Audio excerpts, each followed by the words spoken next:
नमस्कार दोस्तों, अंजू स्टोरी यानी कि स्टोरी बाय अंजू जुग बॉक्स में आपका एक बार फिर से स्वागत है। आज मैं फिर से अपनी स्वरचित कहानी आपको सुनाने जा रही हूँ, जिसका शीर्षक है मिस यू माँ।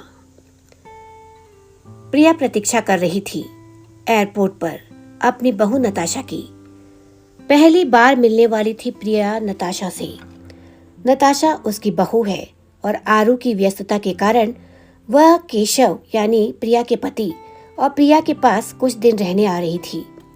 फ्लाइट डिले हो गई और मौसम खराब होने के कारण ये भी अनसर्टेन था कि फ्लाइट उड़ेगी या नहीं। केशव ऑफिस में व्यस्तता की वजह से प्रिया के साथ ना आ सके। अकेले बैठे बैठे प्रिया बोर होने लगी तो मोबाइल में व्हाट्सएप खोल लिया।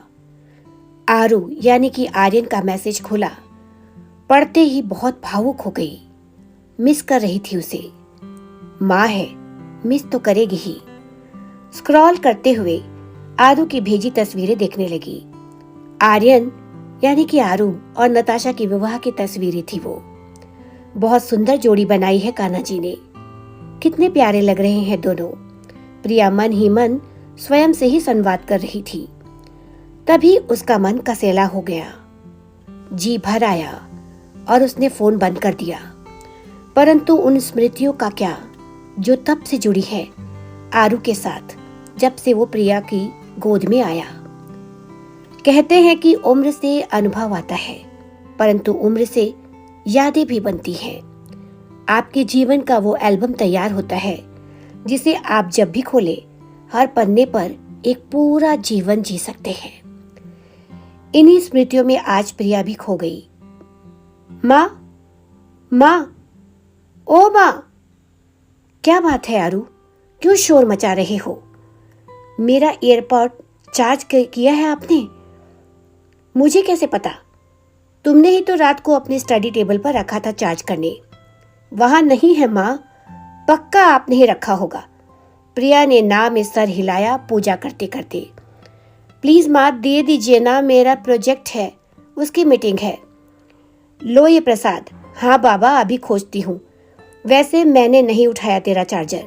रहने दो, आपको कुछ याद तो रहता नहीं है माँ, आपने ही रखा है, आर्यन ने चिढ़ते हुए कहा।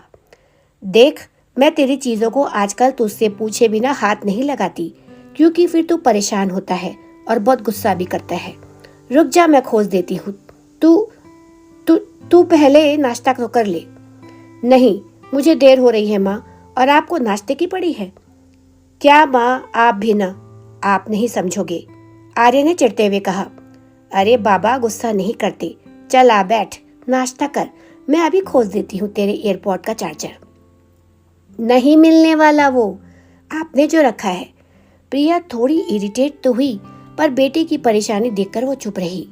सारा कमरा उथल पुथल कर डाला प्रिया ने। नहीं मिला ना? आई न्यू इट, मिलेगा भी नहीं, पैर पटकते हुए आर्यन ने खींचते हुए कहा। आरू, तूने चार्जर स्टडी टेबल पर रखा था ना? हाँ। अच्छा, तो ये तुम्हारी जैकेट की जेब में अपने आप चला गया?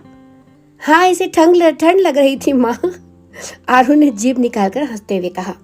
प्रिया ने प्यार से उसके कान खींचकर हंसते हुए कहा, अब तो बड़ा हो जा, थोड़ा सेल्फ डिपेंड भी। जब तेरा कॉलेज फिर से खुल जाएगा और हॉस्टल जाना पड़ेगा तो कैसे करेगा अपने काम खुद से? आर्यन बचपन से ही बहुत पैम्परिंग बच्चा रहा है। मुंह खोलने से पहले हर कार्य हो जाना केशव के अत्यधिक लाड प्यार ने उसे पढ़ाई के इतर हर बात में उदासीन कर दिया था। वह बस अपनी पढ़ाई के साथ अपने कछुए के खोल में स्वयं को सुरक्षित महसूस करता था। अब भाषण मत दीजिए, पहले तो 10 महीने किया ही है वहां अपने आप सब कुछ काम। ऐसा आर्यन ने इसलिए कहा क्योंकि कोरोना का दौर शुरू था और कोरोना की वजह से सारे स्कूल कॉलेज सब कुछ बंद थे और आर्यन घर आ गया था और यहीं से उसकी क्लासेस चल रही थी। हाँ किया है, मगर तुझे कोरोना के चलते हॉस्टल से घर आए करीब 2 वर्ष हो गए हैं। फर्स्ट ईयर में आया था, अभी तेरा 3rd ईयर खत्म होने को है। तेरी सेल्फ डिपेंडेंसी खत्म हो रही है। थोड़ा स्वयं भी अपनी चीज़ों का ध्यान रखा कर, वरना जब यूनिवर्सिटी खुलेगी तुझे वहां दिक्कत होगी बेटा। कहते कहते प्रिया की आंखें तालाब जैसी लबालब भर आई। ओके, चिंता माम कुरुम माम, यानी कि अब ज्यादा सेंटी होने का नहीं, वहां मैं सब कर लूंगा। लेकिन प्लीज अब आप मीना कुमारी की तरह इमोशनल मत होना, कहकर आर्यन प्रिया के गले लग गया। प्रिया का दिल भर आया। उसने प्यार से उसके गाल पर थपकी देते हुए कहा, चल शैतान, बहुत बातें आने लगी है तुझे। आरू ने प्रिया के गाल से गाल सटाए और बोला, कितने फूले फूले नरम नरम गाल है माँ आपके गालों पर सर रखो तो नींद आ जाती है। पिलो जैसे सॉफ्टी है गाल आपके। उसे बचपन से ही प्रिया के गाल खींचने की आदत है, जिससे प्रिया कभी कभी खींच भी जाती थी, परंतु आर्यन को इससे कोई फर्क नहीं पड़ता था। वह आदतन रोज ही उसके गाल 10 से 15 बार खींच ही लेता था। चल अब मस्का मत लगा, अब तुझे देर नहीं हो रही है।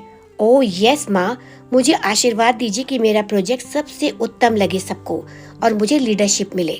हाँ हाँ, ऐसा ही होगा बिल्कुल। तुम परिश्रम में कभी रत्ती भर भी कमी नहीं करते, जो तुम्हारे साथ हमेशा से है। माँ प्लीज रेकी भी कर देना। प्रिया ने हंसकर सर हिलाया, पर वो जानता था कि कान्हा जी के नाम से ही सारे कार्य सफल हो जाते हैं। जब मीटिंग खत्म हुई, आरू बहुत खुश नजर आ रहा था। उसे प्रोजेक्ट की लीडरशिप जो मिल गई थी। आर्यन की कॉलेज का जब मेल आया था तो प्रिया उस वक्त बहुत ही भावुक हो गई थी। माँ, यूनिवर्सिटी से मेल आ गया है, आज से ठीक 1 महीने बाद जाना है। अरे ये कैसे हो सकता है? तेरा कॉलेज वालों को अकल वकल है या नहीं? अभी कोरोना वेरिएंट का प्रभाव भारत में फैल रहा है। ऐसे में ये बेवकूफी भरा निर्णय कैसे ले लिया उन लोगों ने? हो सकता है प्रैंक हो। तेरी यूनिवर्सिटी में तो आए दिन छात्र मीम्स और फेक ईमेल भेजकर शैतानियां करते ही रहते हैं। मुझे पता है ऐसा ही है, कहीं नहीं जाएगा अभी तो। प्रिया खुद को ही समझा रही थी। प्रिया ये समाचार सुनकर स्वयं को ही दिलासा दे रही थी।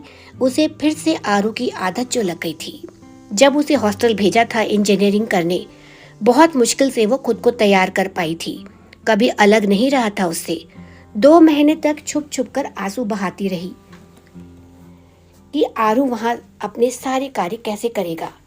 ना उसे कपड़े समोने आते हैं, ना आयरनिंग आती है, और खाने पीने के मामले में तो वो इतना चिड्डा है आरू की प्रिया रोज ही उसकी मनपसंद डिश बनाती ताकि वो भरपेट भोजन कर ले। जब उसे हॉस्टल छोड़कर आई थी उस वक्त उसका मन बहुत उदास था।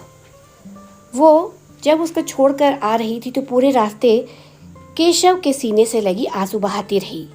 केशव भी इसे ममता का अतिरेक भाव समझते हुए उसे रो लेने दिया और उसे पूरे रास्ते चुटकुले सुनाकर हंसाने का प्रयास करता रहा। प्रिया थोड़ी सामान्य तो हो गई थी समय के साथ साथ, परंतु घर की जीवंतता अलसा गई थी आरू की अनुपस्थिति में।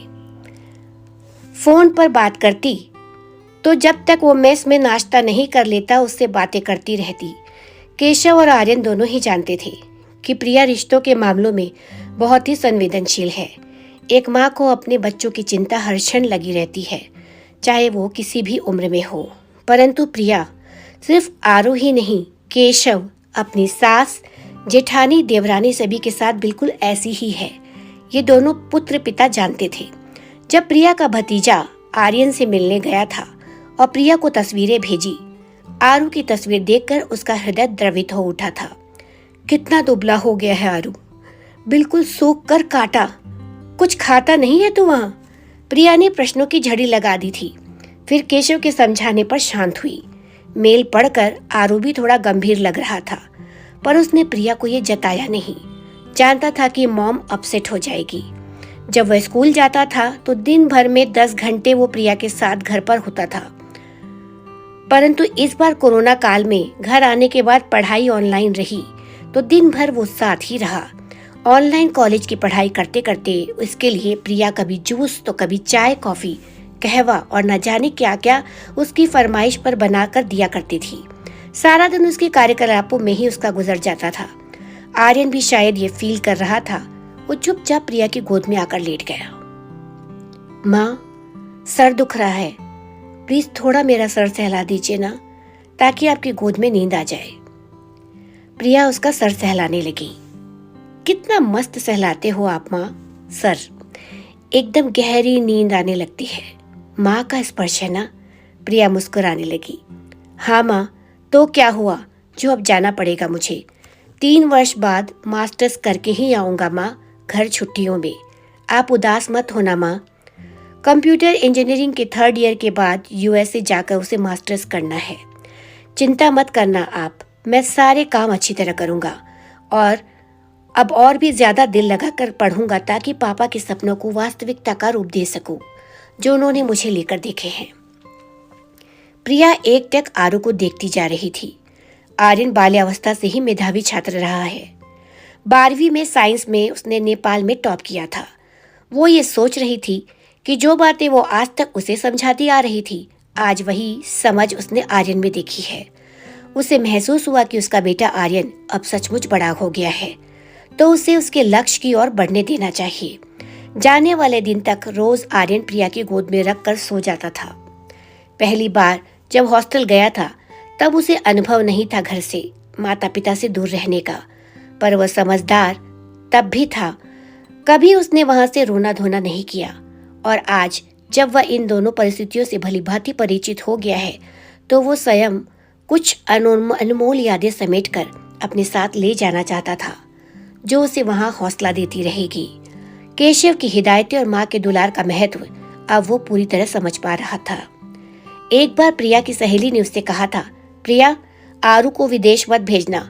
मास्टर्स करने के बाद बच्चे वहीं सेटल हो जाते हैं, फिर कभी लौट कर नहीं आते। सुनकर प्रिया थोड़ी चिंतित अवश्य हुई थी, परंतु वो माँ होने के साथ साथ अपने पुत्र की मित्र भी बनी रही, क्योंकि आर्यन उसकी इकलौती संतान है।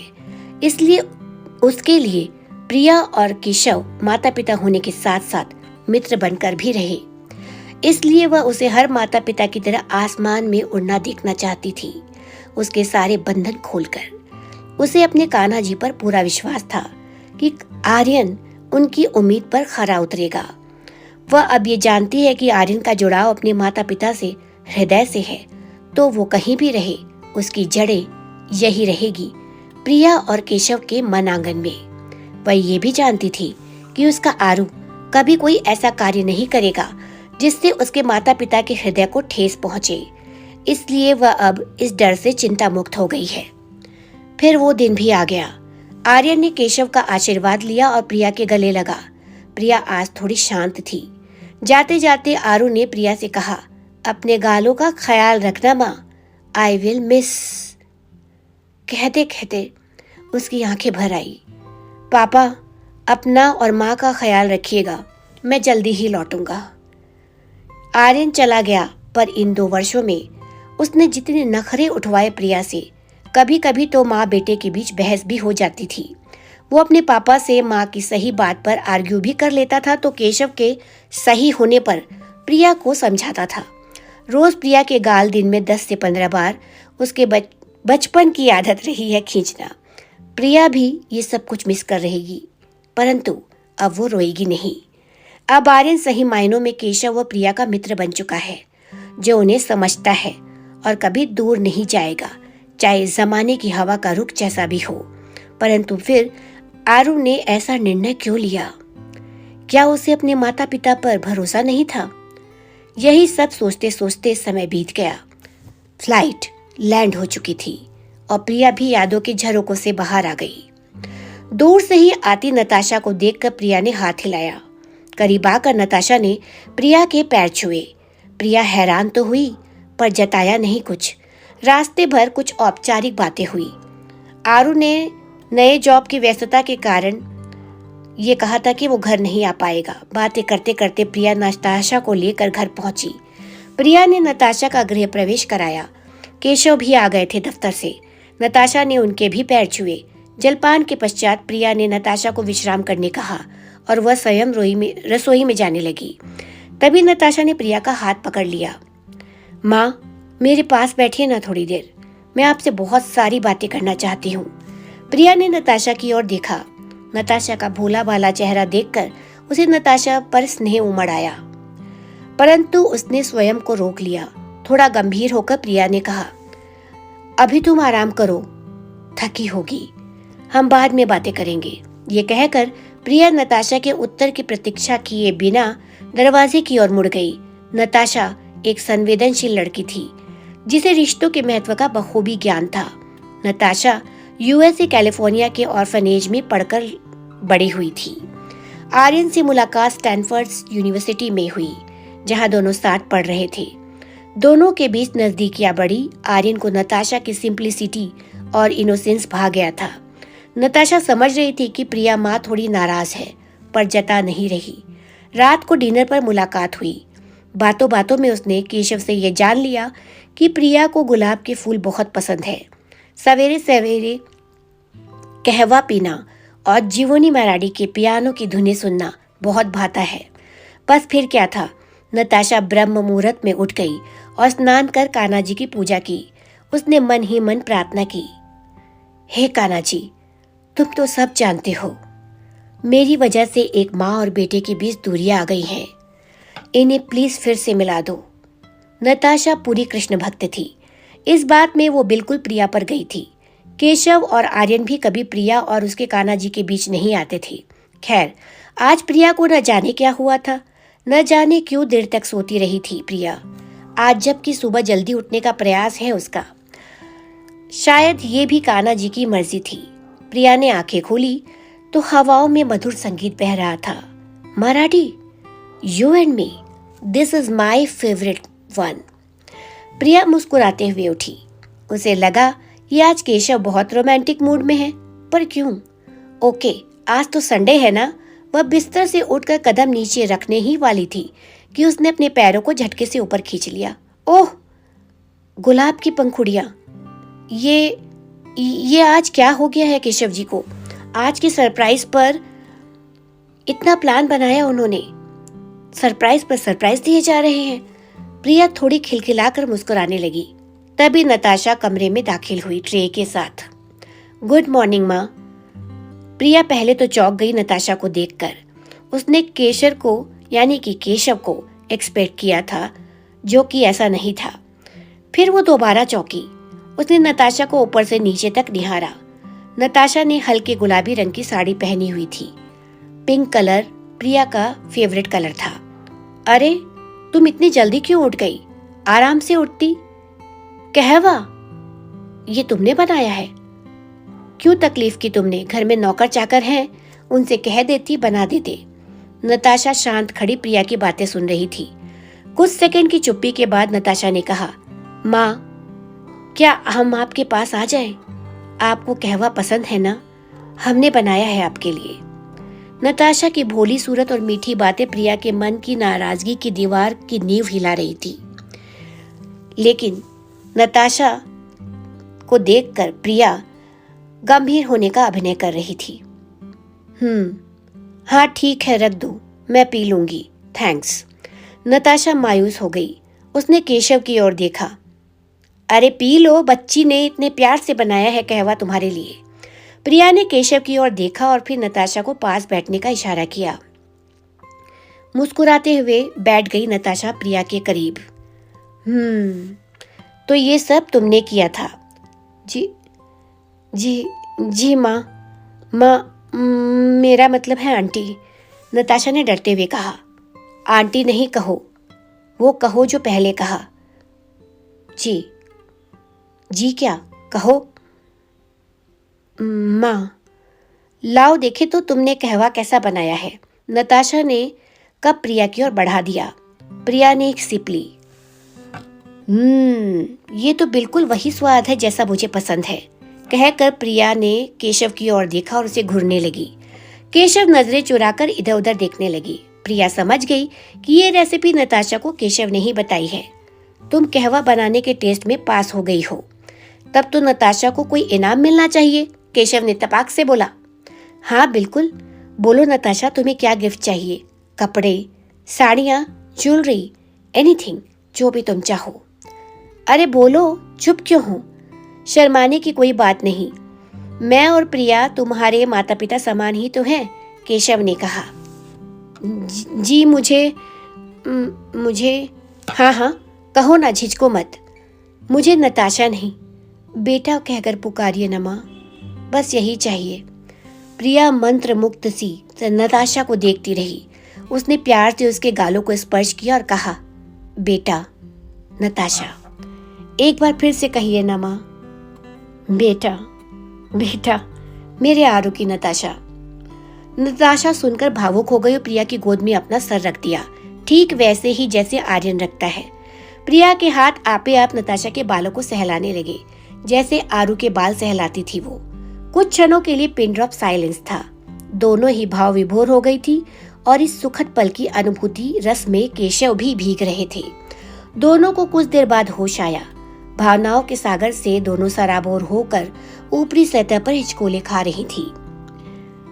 नताशा ने कहा, माँ पापा, मैं आप दोनों से कुछ बात करना चाहती हूँ। प्रिया और केशव ने एक दूसरे को देखा और फिर प्रिया ने कहा, कहो ना नताशा, क्या कहना चाहती हो? माँ, मैं जानती हूँ कि आर्यन से आप दोनों बहुत नाराज हैं, परंतु नताशा बेटा, हम इस विषय पर कोई बात नहीं करेंगे। माँ प्लीज, ये बात आपको मालूम होनी ही चाहिए ताकि आप जान सके कि आखिर आर्यन ने किन हालातों में मुझसे विवाह किया था। नताशा आगे कहने लगी, माँ, मैं और आर्यन एक दूसरे को पसंद करने लगे थे, जिसके बारे में आरू ने आपको बताया भी था ना? हाँ बताया था, पर वो तुमसे मिलवाना चाहता था हमें। फिर एक दिन तुम दोनों ने विवाह के फोटोग्राफ्स भेजकर बड़ा झटका दे दिया, जिसकी उम्मीद नहीं की थी मैंने। हमने संस्कार देने में तो कोई कमी नहीं रखी थी ना? फिर उसने ऐसा क्यों किया? क्या एक माँ जो अपने बच्चे का पालन पोषण करती है, हर पल बस उसके लिए जीती है, तो क्या अपने बच्चे के सर पर सेहरा बंधा देखना क्या एक माँ का अधिकार नहीं नताशा? अपने बेटे को घोड़ी चढ़ते देखना, क्या ये सपना एक पिता को नहीं देखना चाहिए जो बचपन में उसके लिए खुद घोड़ा बनता रहा? रहने दो ना प्रिया ये सब बातें। केशव ने बीच में प्रिया को रोका। नहीं पापा, कहने दीजिए माँ को, वो बिल्कुल सही कह रही है। हाँ, आर्यन ने आपके सपनों और उम्मीदों को तोड़ा जो आप दोनों ने उसके लिए देखे थे, परंतु हालात ही कुछ ऐसे बन गए थे माँ कि आपके पास आने से पहले ही उसे मुझसे विवाह करना पड़ा। ऐसा क्या हुआ था नताशा? माँ, मैं जिस ऑर्फनेज में रहती थी वो मिस्टर जोन्स का था। वे मुझे बहुत प्यार करते थे, अपनी सगी बेटी की तरह। उनके 2 पुत्र थे, माइकल और सैमी। माइकल को संगीत में रुचि थी तो वो गायन क्षेत्र से जुड़ा था और मिस्टर जोन्स के काम में उसका कोई हस्तक्षेप नहीं था, परंतु सैमी मिस्टर जोन्स का काम कुछ महीनों से संभालने लगा था, इसलिए वह आए दिन ऑर्फनेज में आने लगा था। कुछ समय से मुझे लगने लगा था कि उसकी मुझ पर बुरी नजर है। एक लड़की को ये एहसास हो जाता है। मैंने आर्यन को बताया तो उसने कहा कि कुछ दिन में हम भारत जाकर माँ पापा का आशीर्वाद लेकर शादी कर लेंगे। ओह, तो फिर ये विवाह? केशव ने पूछा। एक दिन की बात है, मिस्टर जोन्स किसी काम से बाहर गए हुए थे। सैमी ने मुझे कॉल करके ये कहा कि वो सीढ़ियों से नीचे गिर गया है और उठ नहीं पा रहा है। घर पर कोई नहीं है तो मैं उसकी मदद के लिए पहुंचूं। मिस्टर जोन्स के इतने एहसान थे मुझ पर, तो इस मामले में एक पल के लिए भी नहीं सोचा मैंने और वहां पहुंची। गेट खुला था पहले से ही। जैसे ही मैं अंदर दाखिल हुई, दरवाजा धड़ाम से बंद हो गया। मैंने घबरा कर पीछे मुड़कर देखा तो सैमी लालची खूंखार नजरों से मुझे घूर रहा था। उसकी आंखों में काम वासना साफ नजर आ रही थी। मुझे तब समझते देर न लगी कि मैं इसके जाल में फंस चुकी हूँ। वो आगे बढ़ने लगा मेरी तरफ। मैं गला फाड़ फाड़ कर चिल्लाती रही माँ, पर किसी ने मेरी आवाज नहीं सुनी। मैं रोती रही, बिलखती रही, पर उसे मुझ पर दया नहीं आई। वो मेरे देह और आत्मा को तार तार करता रहा और मैं कुछ नहीं कर सकी माँ, कुछ भी नहीं। मैं आर्यन से दूर दूर रहने लगी थी, कटी कटी। वो कहीं साथ चलने को कहता तो मैं मना कर देती। अपना जीवन बेमानी सा लगने लगा था। आरू मेरे इस रूखे व्यवहार से परेशान तो था, परंतु उसने कुछ कहा नहीं। कुछ दिनों के पश्चात मेरी यूरिन रिपोर्ट पॉजिटिव आई। मैं सख्ते में आ गई। मुझे लगा कि अब एक आत्महत्या ही एकमात्र विकल्प है। मैंने गोलियां खाकर जान देने का प्रयास किया, मगर यहाँ भी किस्मत हार गई। मुझे हॉस्पिटल ले जाया गया और पूरे 2 दिन के बाद जब आंखें खोली तो हॉस्पिटल बेड पर खुद को पाया। आरू मेरे सिरहाने बैठा था। आरू ने मेरे सर पर हाथ रखा और कहा, मुझ पर विश्वास नहीं था नत्तू? क्यों अकेले ये दुख सहती रही? आर्यन को ऑर्फनेज और मेरी हॉस्पिटल रिपोर्ट से सब कुछ मालूम हो चुका था। मैं कुछ कह नहीं पाई। माँ बस आर्यन के गले लग कर लगातार रोती रही। 3 दिन बाद आर्यन मुझे डिस्चार्ज दिलाकर अपने घर में ले आया, जो उसे कंपनी ने अलॉट किया था बैचलर स्टेटस पर। ठीक उसके दूसरे दिन वो मुझे वहां के आर्य समाज मंदिर में ले गया। मैंने आर्यन को मना कर दिया कि किसी और के बच्चे को तुम अपना नाम क्यों दोगे। मैं यह आत्महत्या तुमको नहीं करने दूंगी आरू। अरे पागल, मेरी जिंदगी तो तुम हो नताशा। मैं माँ पापा को मना लूंगा, वे समझ जाएंगे मेरी बात। तुम्हें मैं इस हालत में नहीं छोड़ सकता। तुमसे सिर्फ प्रेम ही नहीं किया नत्तू, अब तुम्हारे सुख के साथ दुख भी मेरे हैं। यदि तुम मुझे ये नहीं करने दोगी तो प्रिया माँ की शिक्षा, उसके संस्कार, उन सब का अपमान होगा। बचपन से ही उनके प्रभाव में रहा हूँ। तुम ही मेरी जीवन संगिनी बनोगी, नहीं तो और कोई नहीं बनेगा और कोई मेरे जीवन में नहीं आएगा। नताशा इसके आगे प्रतिरोध नहीं कर पाई और दोनों ने विवाह कर लिया। माँ, आर्यन आपको और पापा को लेने आने वाले थे, परंतु काम की व्यस्तता और जिम्मेदारियों के कारण नहीं आ पाए और विवाह के बाद हमें घर भी बदलना पड़ा, क्योंकि वो घर बैचलर स्टेटस पे मिला हुआ था आर्यन को। मैं आई हूँ आप दोनों को लिवा लाने। यदि आप नहीं चलेंगे तो मुझे ये लगेगा कि आपने आर्यन को क्षमा नहीं किया। प्रिया और केशव सब सुनते रहे, सोच रहे थे कि आर्यन को तो उन्होंने अच्छे संस्कार दिए, मगर ये बच्ची जो बिन माँ बाप के पली है, इसी रिश्तों की कितनी गहरी समझ है। चाहती तो आर्यन के साथ अपनी एकल गृहस्थी में खुश रह सकती थी। आज के दौर में सास ससुर किसे चाहिए, परंतु इसने ऐसा नहीं किया। प्रिया को अपनी सहेली की बात फिर से याद आ गई, जो गलत साबित हो गई थी। आरू ने उसके और केशव की परवरिश का मान रखा था। समय के साथ बदलते रिश्तों ने आरू को बिल्कुल नहीं बदला था। आज उन्हें आर्यन और नताशा दोनों पर गर्व महसूस हो रहा था। क्या सोच रही हैं माँ आप? चलेंगे ना आप दोनों मेरे साथ अपने घर? प्रिया ने केशव की ओर देखा। केशव ने सर हिलाकर सहमति दे दी। प्रिया ने नताशा का माथा चूमा और कहा, हाँ हम अवश्य चलेंगे अपनी बेटी के साथ, परंतु तेरी बातों से कन्विंस होकर आरू को डांटने का अवसर नहीं छोड़ूंगी मैं। बहुत सताया है उसने अपनी माँ को। मुझे पहुंचने तो दे वहां, कान खींचूंगी उसके, जैसे वो मेरे गाल खींचा करता था। केशव और नताशा दोनों जोर से हंस पड़े। नताशा ने फोन पर आर्यन को सब कुछ बताया। आर्यन ने प्रिया को फोन किया। सोचा माँ डांटेगी तो डांट खा लेगा वो, पर अपनी माँ को नाराज नहीं रहने देगा उससे। हेलो माँ, माँ, माँ कुछ प्लीज बोलो ना। मुझे डांटो, डांटो मुझे, वह मुझसे बात करो प्लीज माँ। हाँ आरू, मैं सुन रही हूँ। माँ, माँ, आई एम सॉरी, आपको और पापा का दिल दुखाया मैंने, मुझे माफ कर दीजिए। आई मिस यू माँ, I miss you. I miss you too Aru. दोनों तरफ चुप्पी थी और आंसुओं की बाढ़ ने सारे असंतोष और हर अशांति का शमन कर दिया था। तो ये थी एक माँ और बेटे की कहानी। आपको ये कहानी कैसी लगी आप हमें कमेंट बॉक्स में लिखकर अवश्य बताएं। और अगर हमारा चैनल आपको पसंद आ रहा है या कोई सजेशन हो तो आप उसे भी कमेंट बॉक्स में हमें ज़रूर बताइए। हम उसमें और ज़्यादा बेहतर करने का प्रयास करेंगे। चलती हूँ, मुझे दीजिए अनुमति, फिर मिलूंगी एक नई कहानी के साथ। तब तक के लिए नमस्कार।